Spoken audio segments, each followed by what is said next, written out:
What's going on, guys? Just got a short video for y'all today. I want to show y'all how to replace the license plate lights on my 2011 Sentra.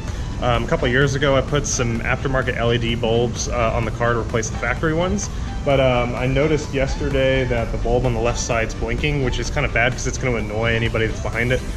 So I just want to go ahead and get those replaced, so I'm going to show y'all how to do that. Yeah, and from this angle you can see what it's doing. That bulb on the left there is just blinking constantly right now. I think it might be loose because sometimes it won't blink, like, see, it's not doing it now. But actually I think it's off. But anyways, so I want to go ahead and get that replaced because that's really annoying. Alright, so I've gone ahead and opened up the trunk because it's going to be the easiest way to access these bulbs. The first thing you want to do is you want to take off all of these clips that are kind of lining the outside of the trunk here. You can just see a whole bunch of them all around. To get to the bulbs, I don't think we need to actually take all of these off. I think last I did this, I only had to do the ones on the top to pull this part down, but we'll see. Anyways, you just want to take your flathead, and then you just want to stick it underneath these tabs, and just pull up on the round part in the center, and then you should be able to pop them out. Just be careful not to lose any of these.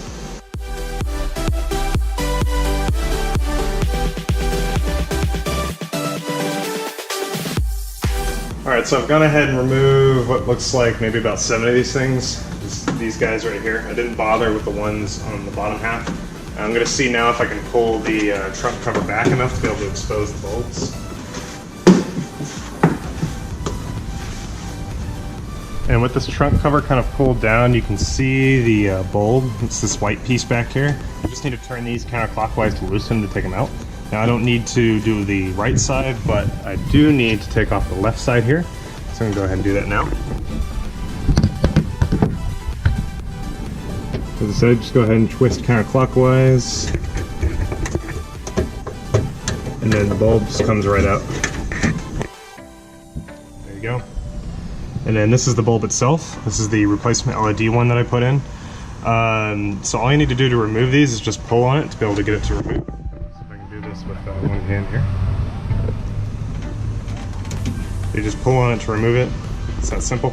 I believe these are like T10s. If you go online and just Google 2011 Sentra license plate lights or whatever, it'll come up with the right one, but I believe they're called T10s. And here's the spare bulb. It's the exact same kind. Just need to go ahead and plug this back in the same way it came out. Now, here's the thing. If you guys go for LEDs, LEDs can only be plugged in one way. And there's no marker on here telling you which direction it is. And the socket's meant to be bidirectional. So when you plug this in, you need to go and turn your lights on first to check to make sure that you put it in the right direction. Otherwise, you're going to need to turn around.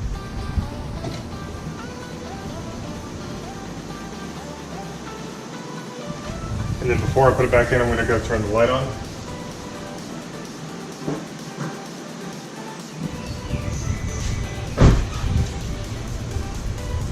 Alright, so you can see here that the bulb isn't currently lit right now, so I have it in backwards. So I need to turn around. And there, the bulb turns on. So if you have the LEDs, make sure you check it by turning the light on first before you reinstall it. But if you're going to go for the regular incandescent bulbs that come on the car, you shouldn't need to do that. You should be able to go both ways. Anyways, all I need to do now is I need to just go ahead and plug this back in, stick it back in the hole that it came out of, and then turn it clockwise to be able to tighten it. Alright, and with that bulb reinstalled, the last thing you need to do is just go ahead and put all the clips back in.